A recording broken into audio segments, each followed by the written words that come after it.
I'm Vin. I'm Sori. And this is Alkaloid from a Hadron Machinist. For Tiny Topical, that guy looks very disturbing, actually. I'm not gonna lie.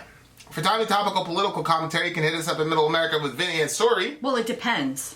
Depends on what? Well, if it's this Lord of the Rings and he just came out of the ground like those creatures, then yes. Like one of the orcs? But if it's Adam just coming out of the ground. Because you don't picture that when you think of Adam, but then when you look at it, you think, yeah, it actually could be. I could see that. Alkaloid from a Hadron Machinist. So a hadron is, in particle physics, a hadron is a subatomic composite particle made of two or more quarks held together by the strong force in a similar way as molecules are held together by the electromagnetic force. Most of the mass of ordinary matter comes from two hadrons, a proton and a neutron. This is something where it holds two things together. Yeah, we can get Johan to do a. Johan is our burgeoning chemist, scientist, whatever person in our. He loves it. In our house. Like we give him a certain amount of time to be online, and in his online time, he's looking up science stuff. Say what you want. Hadron. Loves it. Any member of class of subatomic particles that are built from quarks and thus react through the agency of the strong force of hadrons. Embrace mesons, baryons, and their many resonances, yada yada. So it's particles. Okay, that's good. So let's do it. All right. So a Hadron Machinist.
Wow. That solo at the end, bro. Yeah. Hey, did you think they sounded like Ghost a little bit? No. Stop and listen. Not even a little bit. Yeah, but you gotta hear it again and think about it. Okay. Yeah. Yeah. Okay. I'll give you that. Unbelievable. What? It was pretty. There was like a lot of parts in there that got really beautiful. Yeah, and this can go a lot of ways. So they mentioned Malkut, M-A-L. Yeah. Yeah. Which I was like, that sounds like some Kabbalistic stuff, Ein Sof. Yeah. And sure enough, remember I was talking about Sephirot a couple days ago? Sephirot is basically the emanations of God because he's so transcendent. So it's the way that he can. Mm-hmm. So the Malkut is the way he can basically relate to other people that are not. Basically like. So he emanates in certain ways, so that way we can understand him. Then there's like emanations from his emanations. Yeah. So the Malkut is the last emanation of the 10, and it's basically like the physical plane or whatever. So like right at the bottom there, in that little tree, is the Malkut, which is interesting because a variant of that is Malchus, which is obviously very interesting. Why? Because when Peter, all I can think of is Malcolm X. No, not Malcolm, Malchus. I know, but that's what it sounds like. When Peter chopped off the dude's ear, his name was Malchus. That was his name. Oh, I actually didn't realize. It wasn't in my head that there was even a guy who had a name. So it means, the word literally means kingdom, especially in the Ashkenazi sect. It means kingdom. So, and is the 10th of the Sephirot in the Kabbalistic tree of life. It sits at the bottom of the tree, Yesod. This Sephirah has a symbol of the bride which relates to the sphere of Tiferet, symbolized by the bridegroom. Unlike the other 9 Sephirot, it is an attribute of God which does not emanate from God directly. Rather, it emanates from God's creation, when that creation reflects and evinces God's glory from within itself. The word can be translated or identified as positive communication, royalty, kingly, dynasty, or humility. Can you say that in another way? So, all the other 9 Sephirot are emanations directly from God. But that one is the one that emanates from his creation. Right. Insofar as the creation is reflecting the glory of God back to God. So are these people Christian? No. I mean, this is Kabbalistic theology, right? So this is Kabbalah, this is pre-Christian, and the dude from Tool has like a mixture of Kabbalism with some Satanism and all that, which is like the obsession with numbers and things like that. Like each number represents one of the divine emanations and yada yada yada. So it's, see what I'm saying? Yeah. So I don't know. These guys are not Christians. It's just they seem to be fascinated with the Kabbalistic, mindset, because it says the Malkuth Grimoire.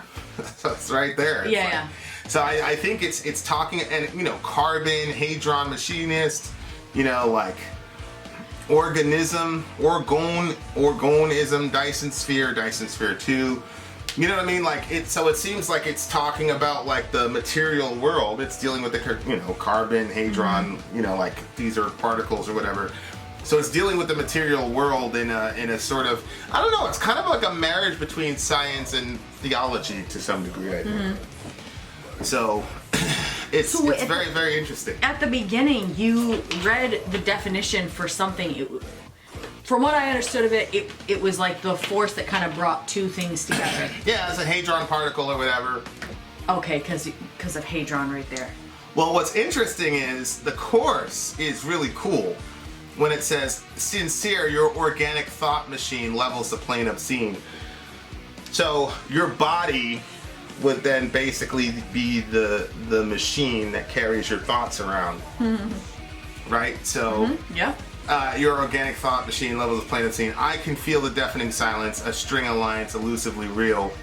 But if you look at the regular verse, it says, I can see beyond the horizon a stellar asylum elusively real.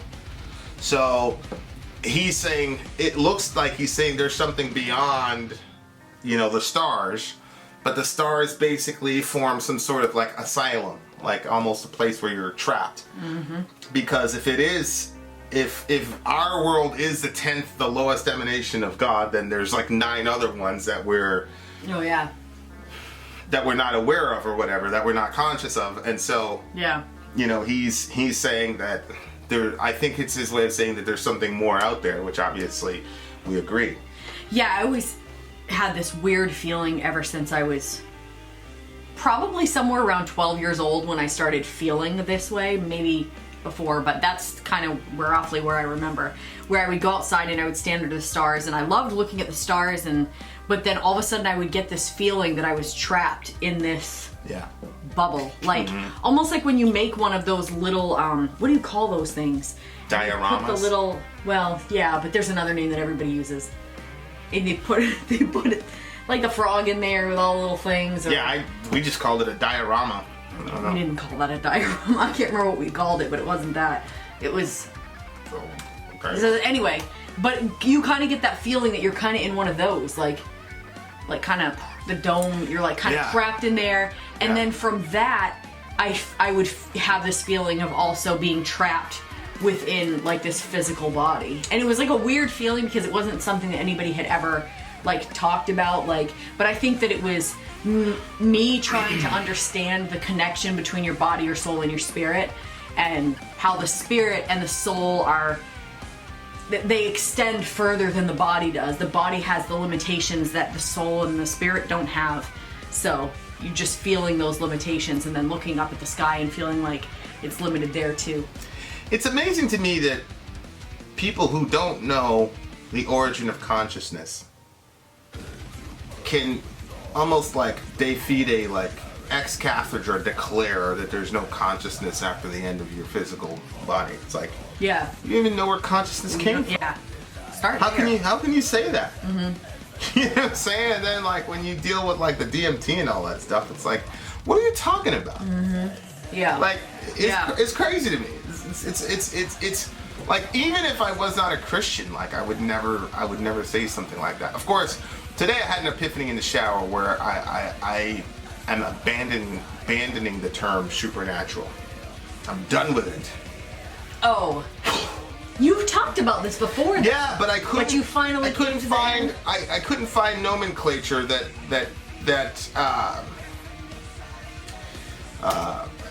encompassed what I meant by that, and I figured it out in the shower around my second sudding. So I'm I'm at peace now with that Are you little. gonna explain it? Oh, transnatural. So the transcendent natural, or the ultimate natural, or the ultimate nature. Because I don't. The thing that we call, like, the term supernatural just has too much freight. Because it kind of almost equals magic, and I don't believe in magic, but I do believe in that there was what we call the natural world is a consequence of another nature, and that would be an eternal nature of God. I had this discussion later on with the God has to exist because of the impossibility of the contrary. And so if he's ultimate reality, then he is nature. There's nothing super about it, but it does transcend the nature here. That there is a nature that makes this nature, that generates this nature. Well, it's interesting because we're coming from the perspective that something is supernatural, beyond what is natural.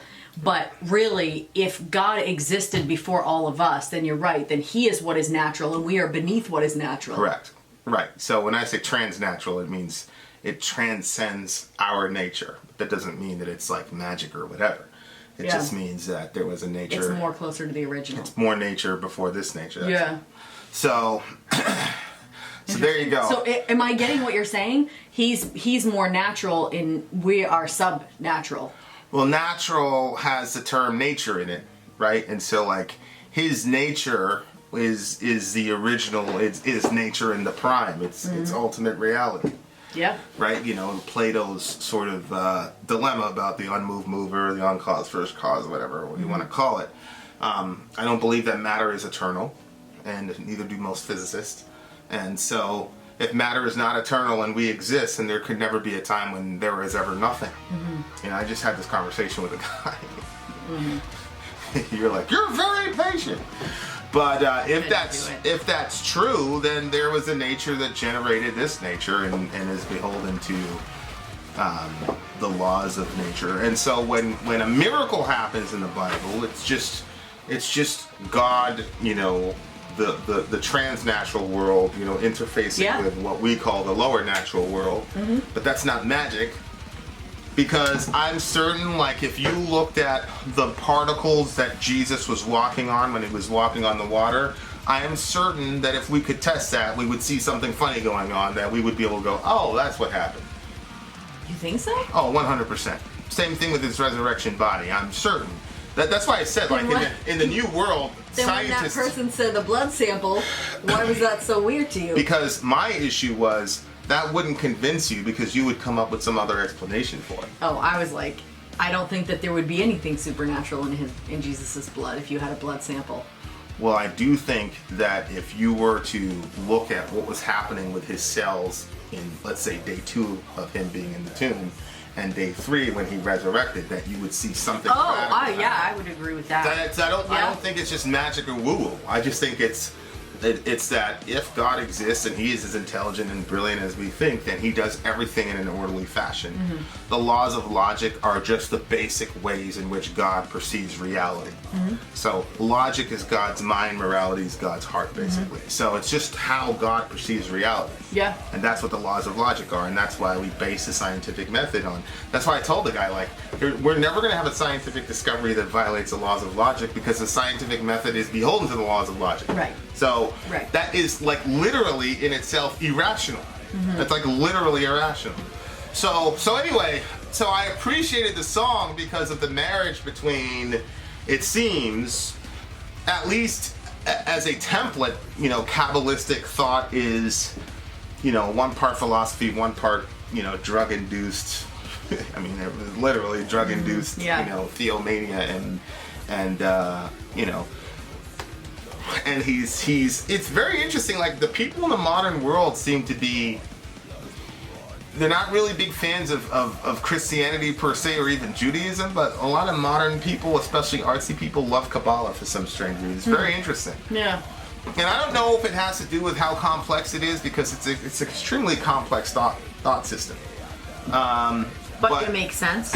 I mean, I think it makes sense to a degree. I mean, they've got very beautiful ways of describing God, like, you know, we talk about the Ein Sof anytime somebody dies or whatever, limitless light, things like that. You hear it in Mudvayne. Mudvayne uses it a lot, you know, has a lot of Kabbalistic sort of, even guitar signatures and things like that. Obviously Tool, things like that. So it's just very, very interesting. But call on me, human source of nothingness, blindly see through dreams, unlock the key to a world by void concealed on black ice beneath the sea.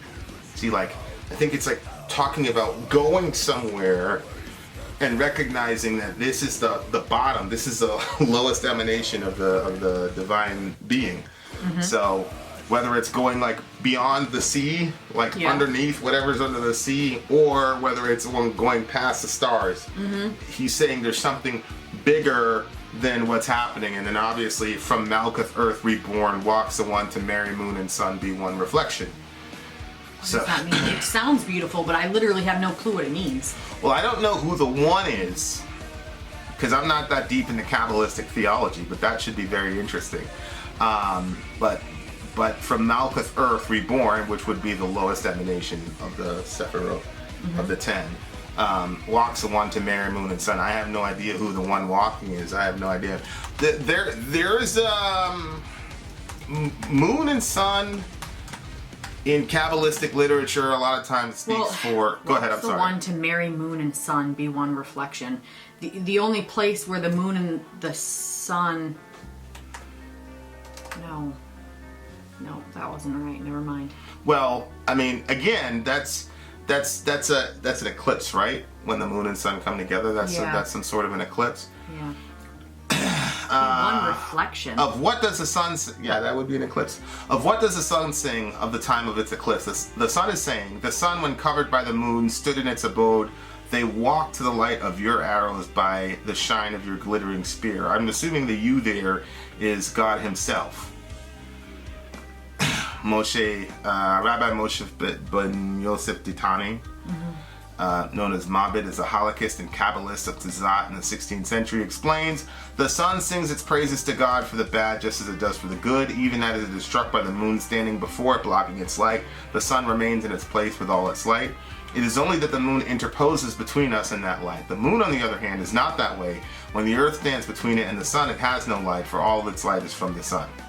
So, you know, the sun is able to continue to shine even though the moon stands before it, but then the moon doesn't have that ability. And so there's somebody who's able to marry the moon and the sun together because they're opposites in that regard. So, I mean, this is like real deep Kabbalistic stuff, and it's saying your organic thought machine is sincere, but it reckons the plane obscene. Because once you really figure out that this isn't all there is to it, then you become dissatisfied with this plane of the Sephirot because you're in the lowest emanation. Yeah. Which Christianity is really not like that, because Christianity says that that this physical plane is actually God's end game. Like we're not going to float off somewhere in some, you know, non-physical environment. We're coming back to the earth, and the new heavens and the new earth are coming down to they're going to be united at the end of Revelation. Yeah. So the Christian theology is not that this place is a trap and whatever. Actually, the earth, even in the new world, is still going to be ground zero and the capital of the universe, because this is where the redemptive drama took place. So I believe that there are other beings and other planets and other galaxies and probably multiverses. I believe all that. But for whatever reason, God's chosen to make this ground zero. So that is where we would differ from that. We would say there's more, but this plane is obscene, yes, not because it's limited, but because it's infected with sin and the consequences of sin. And John 3:16 means not only when he says God so loved the world, it doesn't just mean God loved other human beings. It literally means God loved the world, the cosmos. Literally, the Greek word is cosmos there. Yeah. God so loved the cosmos. Yeah. So when we fell, the cosmos fell with it. And so when we rise, the cosmos will rise with us. So that's where we differ in the Kabbalistic. But obviously this creates a whole new slew of me where I'm like, I wonder if there's a whole bunch of subliminal Kabbalistic messaging in the New Testament, because John goes out of his way to mention this dude's name. His name is Malchus, which comes from this Malkuth, which comes from this, whatever. So now, remember when I was doing the Enoch things, I'm like, what are the Enochian? Yeah. This is going to be another one. Yeah. I'm going to go down that rabbit hole at 3 o'clock this morning. I thoroughly appreciate it. Go ahead, what are you saying? You know how they're like the devil and the angels, they come before God in the book of Job? Yep. Does that, when you think about the earth and how it's going to be like made better in the end, do you think it's going to be like that? Like it's just like it's like a stopping spot, like you can come here but you can go elsewhere because there's so much more out there. We're going to roam all over the place. Yeah, I don't know what that has to do with the angels in Job 1 though. Well, no, just because like the angels, it says that they were roaming. Like, remember, they were like but he says to and fro. He said I was going to and fro among the earth. Yeah, but I don't know if that's necessarily, if that is what he literally meant, that he was only on the earth, or if he was going around other places. And so when you were just saying, like, this is going to be like the spot in the end, like, I was just wondering, like, if you thought that it's kind of like that, like, obviously, but on a bigger scale, like he was roaming around, but then he was coming to like where God was. But if God is saying, okay, this whole earth is now my spot, like you're gonna come here, like they would go to like the temple was one spot, but then it's gonna be the entire earth. Yeah, well, I think when he talks about New Jerusalem coming out of heaven like a bridegroom dressed for a bride, or vice versa, Jerusalem was the capital city. Israel, which was God's, abode, Zion, whatever. So when God calls the the new Earth, Jerusalem. That's where I'm saying, like, that's the capital. Yeah. So the entire Earth. Yeah. But again, that's going to be a very, it's like Zion, my holy hill. I mean, if you look at a hill, in comparison to the scope of the Earth, like, that's a very... Well, yeah, that's what I'm saying. So the Earth, in the context of the universe, is going to be like a hill. But and it's so weird, too, because if you look at, like, the pale blue dot, and you see, like, where Earth is kind of, like, it's nothing special. Right. So it's like... Right. Wow. Yeah. There are some things that you're like, oh, okay, that would make sense. But, like, when you see that picture of the pale blue dot, look it up, Google it. It's crazy. Like, I guess they went out and they took, like, a bunch of... Like, they were sending... I don't know if it was Hubble or what. They sent them out, and then, like, they... At the last second, they turned it around and said, like, just take a series of pictures, and it was like... Yeah, that's if you believe we've been to space or whatever. Right. True. And, like, in one of the rays of light, Earth was captured, and it's just, like, this... insignificant little, and if it wasn't, like, I don't know, just the way it was positioned, like it was, a little farther away we'd freeze, if we were a little closer we'd burn. Just crazy, yeah. But at the same time, we look so insignificant. Yeah. So, yeah, I appreciated the mixture of both of them. Mm-hmm. The mixture of the science and the Kabbalah, and I just think because Kabbalah is so complex and it's so has so much mathematics involved in it, that I think it probably would appeal more to the modern mind. Yeah, it's more rooted in that stuff than theology per se. This was almost a 10-minute song. Didn't feel that long. No, it didn't. I'm gonna go with 9.8. I'm going to give it a 9.7. I thoroughly enjoyed the song. It's a good song. Very, very good song. Vin out. Sori out. Down.